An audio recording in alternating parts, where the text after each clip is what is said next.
నంద్యాల ఎన్నిక మామూలు యుద్ధం కాదన్నారు జగన్. 2019లో జరగబోయే మహా సంగ్రామానికి ఇది నాంది అన్నారు. నంద్యాలలో జరిగిన బహిరంగ సభలో జగన్ మాట్లాడారు.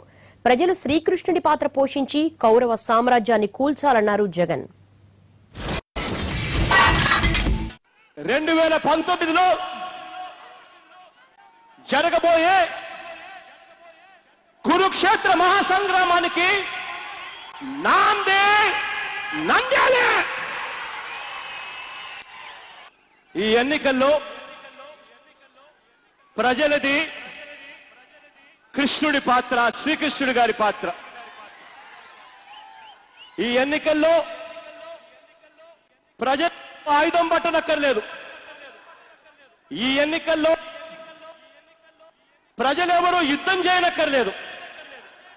ఈ ఎన్నికల్లో ప్రజలు వారి చూపుడు వేలుతో ఈవీఎం అనే బటన్ నొక్కుతూ, ఈవీఎం అనే విష్ణు చక్రాన్ని తిప్పుతూ